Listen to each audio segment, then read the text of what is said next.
सच और झूठ के बीच जब भरोसा टूटता है तो सबसे मजबूत इंसान भी छत के किनारे खड़ा हो जाता है। और आज उसी किनारे पर खड़ा है अविनाश। क्या प्यार उसे बचाएगा या साजिश उसे निगल जाएगी?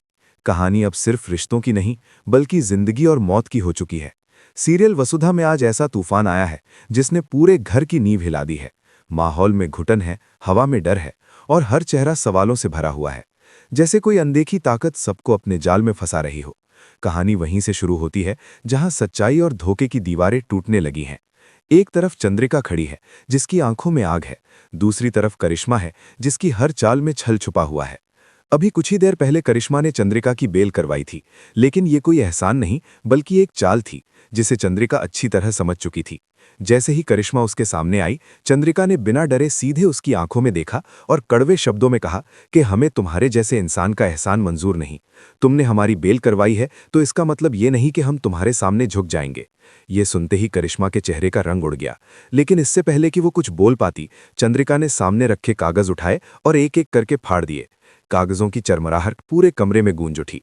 फिर उसने वही फटे हुए पेपर करिश्मा के चेहरे पर फेंक कर मार दिए, जैसे वो सिर्फ कागज नहीं बल्कि करिश्मा की साजिश को भी उसके मुंह पर फेंक रही हो। माहौल इतना तनावपूर्ण हो गया कि वहां खड़े लोग भी सहम गए। लेकिन दूसरी तरफ कहानी का सबसे दर्दनाक मोड़ शुरू हो चुका था। अविनाश पूरी तरह टूट चुका था, उसका दिल भारी हो चुका था।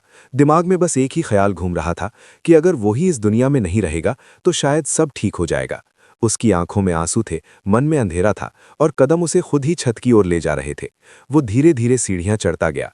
हर कदम के साथ उसकी सांसें भारी होती जा रही थीं। उसे लग रहा था जैसे उसकी जिंदगी का बोझ अब उससे संभल नहीं रहा। छत पर पहुंचते ही उसने नीचे देखा। ऊंचाई उसे और डराने लगी, लेकिन उसका दर्द उससे भी ज्यादा गहरा था। ठीक उसी समय वसु वहां पहुंच गई। उसने दूर से अविनाश को छत के किनारे खड़ा देखा और उसका दिल जोर से धड़क उठा। बिना देर किए वो भागी और सही समय पर उसका हाथ पकड़ लिया। वसु की आवाज कांप रही थी जब उसने कहा कि अविनाश सर, आप क्या कर रहे हैं? आपको हो क्या गया है? ये सब क्यों कर रहे हैं? तभी पीछे से दिव्या भी दौड़ती हुई आई। उसके चेहरे पर गुस्सा भी था और चिंता भी। वो अविनाश के पास पहुंची और उसे गले लगा लिया। उसकी आंखों से आंसू बहने लगे और उसने कहा कि बताओ क्या हुआ है, तुम ऐसा कदम क्यों उठाने जा रहे थे? अविनाश का दिल भर आया।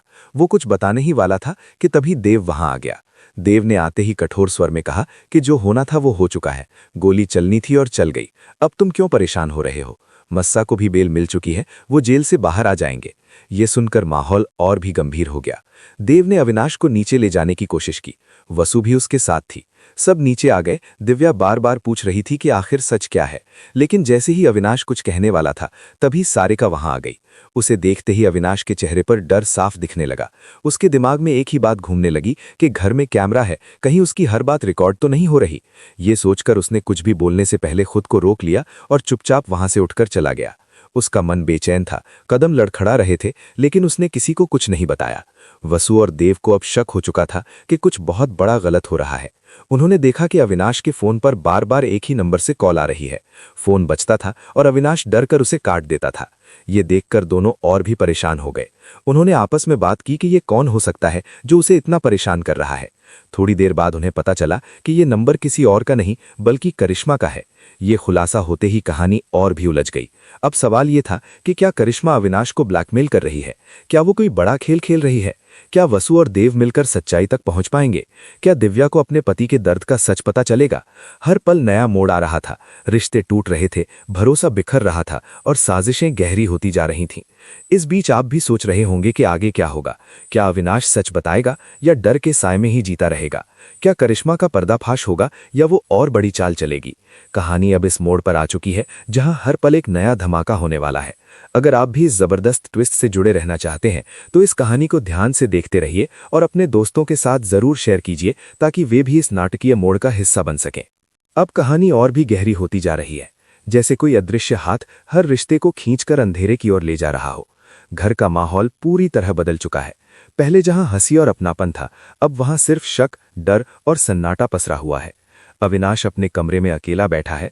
उसकी आंखें सूजी हुई हैं, दिल भारी है और दिमाग में बस वही कॉल बार बार गूंज रही है जिसने उसकी जिंदगी उलट पुलट कर दी है। वो फोन को बार बार देखता है। कभी उसे फेंक देने का मन करता है तो कभी उसे उठाकर सच जानने की हिम्मत जुटाने की कोशिश करता है, लेकिन डर उसे हर बार रोक लेता है। उसे लगता है जैसे कोई उसे लगातार देख रहा हो, कोई उसकी हर हरकत पर नजर रखे हुए हो। उसे याद आता है कि कैसे वो पहले खुश था, कैसे सब कुछ ठीक था, लेकिन अब उसकी जिंदगी बिखर चुकी है। वहीं दूसरी तरफ वसु और देव आपस में गंभीर चर्चा कर रहे हैं। वसु की आंखों में चिंता साफ दिख रही है। वो कहती है कि देव, हमें जल्द से जल्द पता लगाना होगा कि करिश्मा और अविनाश के बीच आखिर क्या चल रहा है। ये सिर्फ एक फोन कॉल नहीं हो सकता, इसके पीछे कुछ बहुत बड़ा है। देव भी सोच में पड़ जाता है। वो मानता है कि मामला अब बहुत आगे बढ़ चुका है और अगर समय रहते सच सामने नहीं आया तो बहुत कुछ बर्बाद हो सकता है। इसी बीच दिव्या अविनाश के कमरे के बाहर खड़ी है। वो अंदर जाना चाहती है लेकिन हिम्मत नहीं जुटा पा रही। उसके दिल में डर है कि कहीं सच कुछ ऐसा ना हो जिसे वो सह ना पाए। लेकिन फिर भी वो दरवाजे के पास जाती है, धीरे से दस्तक देती है, लेकिन अविनाश कोई जवाब नहीं देता। वो टूटे हुए दिल के साथ वहीं खड़ी रह जाती है। उधर करिश्मा अपने कमरे में बैठी है और उसके चेहरे पर एक रहस्यमयी मुस्कान है। उसे लगता है कि वो खेल जीतने वाली है। वो फोन उठाती है और किसी से बात करती है। उसकी आवाज में चालाकी है। वो कहती है कि सब कुछ मेरे हिसाब से हो रहा है, बस थोड़ा और समय दो, फिर पूरा घर मेरे इशारों पर नाचेगा। ये सुनते ही ये साफ हो जाता है कि वो कोई बहुत बड़ी साजिश रच रही है। इसी बीच चंद्रिका भी चुप बैठने वाली नहीं है। वो अपने तरीके से सच तक पहुंचने की कोशिश कर रही है। उसे करिश्मा पर पूरा शक है। वो अपने भरोसेमंद लोगों से जानकारी जुटाने लगती है। उसे लगता है कि करिश्मा ने कुछ ऐसा किया है जो पूरे परिवार को खतरे में डाल सकता है। रात होते होते घर में और भी तनाव बढ़ जाता है। हर कोई अपने अपने कमरे में बंद है, लेकिन किसी को नींद नहीं आ रही। अविनाश बार बार छत की तरफ देखता है। उसे अपने कदम याद आते हैं जो उसे मौत के करीब ले गए थे। लेकिन वसु की पकड़ भी उसे याद आती है, जिसने उसे बचा लिया था। उसे एहसास होता है कि शायद वो अकेला नहीं है, कहीं ना कहीं कोई है जो उसकी परवाह करता है। लेकिन फिर करिश्मा का नाम दिमाग में आते ही उसका दिल फिर से डूबने लगता है। उधर देव और वसु फैसला करते हैं कि वे अगले दिन इस नंबर की पूरी जांच करेंगे। वे फोन रिकॉर्ड, कॉल लॉग और हर छोटी जानकारी खंगालेंगे। उन्हें यकीन है कि इसी नंबर में पूरा सच छुपा है। सुबह होते ही घर में फिर से हलचल शुरू हो जाती है। सारिका भी अपनी नजरें इधर उधर घुमाती रहती है। उसे लगता है कि कोई उसके राज जानने की कोशिश कर रहा है। वो बार बार अपना फोन चेक करती है और बेचैन दिखती है। इससे शक और गहरा हो जाता है। वसु उसे ध्यान से देख रही है, लेकिन फिलहाल कुछ नहीं कहती। इसी बीच अविनाश नीचे आता है। उसका चेहरा उतरा हुआ है। वो किसी से नजर नहीं मिला पा रहा। दिव्या उसके पास जाती है और धीरे से कहती है कि तुम चाहे कुछ भी छुपाओ, मैं तुम्हारे साथ हूं।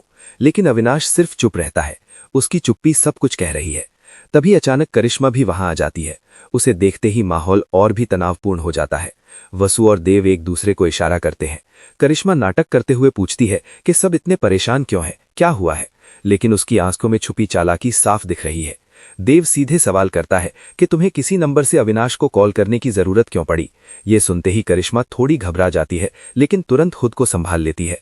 वो कहती है कि मैंने तो बस हालचाल लेने के लिए कॉल किया था, इसमें इतना बड़ा मुद्दा बनाने की क्या जरूरत है?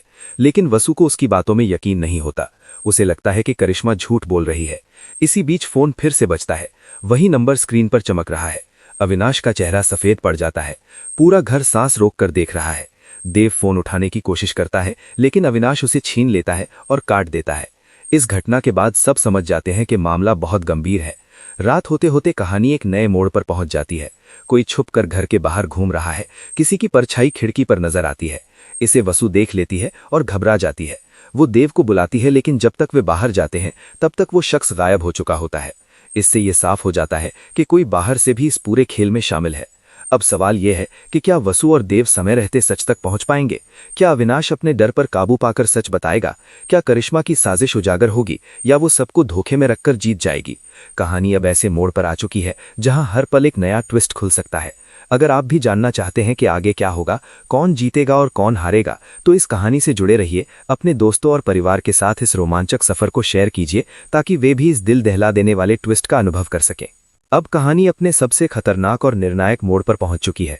जैसे हर कदम के साथ सच और झूठ के बीच की लड़ाई और तेज होती जा रही हो। सुबह की पहली किरण के साथ घर में एक अजीब सी बेचैनी फैल जाती है। दीवारों पर पड़े साए ऐसे लग रहे हैं जैसे वे भी इस साजिश का हिस्सा हो। वसु और देव पूरी रात सो नहीं पाए हैं। उनकी आंखों में थकान है, लेकिन दिमाग पूरी तरह सतर्क है। वे जानते हैं कि अब सिर्फ अंदाजों से काम नहीं चलेगा, उन्हें ठोस सबूत चाहिए। वहीं अविनाश अपने कमरे में बैठा है और खाली दीवारों को घूर रहा है। उसके हाथ कांप रहे हैं, दिल तेज धड़क रहा है और बार बार उसके कानों में वही आवाज गूंज रही है जिसने उसकी जिंदगी उलट पुलट कर दी है। वो सोचता है कि अगर वो सच बोल देगा तो क्या होगा? क्या उसका परिवार टूट जाएगा? क्या दिव्या उसे समझ पाएगी या फिर सब कुछ और खराब हो जाएगा? इसी उधेड़-बुन में वो खुद को और ज्यादा अकेला महसूस करता है। उधर दिव्या सुबह सुबह पूजा की थाली लेकर मंदिर में जाती है। वो मन ही मन प्रार्थना करती है कि उसके परिवार पर आया ये संकट जल्द खत्म हो जाए।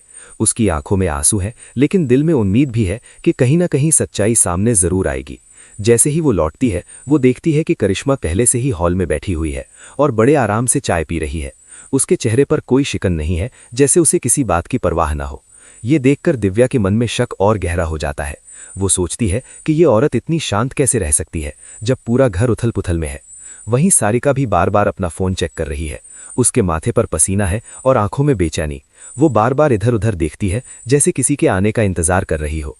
वसु ये सब ध्यान से देख रही है। उसे लगता है कि सारिका भी इस पूरे खेल में कहीं ना कहीं शामिल है। तभी अचानक देव कहता है कि हमें अब और देर नहीं करनी चाहिए, हमें सीधे करिश्मा से सामना करना होगा। ये सुनकर वसु भी हामी भरती है। दोनों सीधे करिश्मा के सामने जाकर खड़े हो जाते हैं।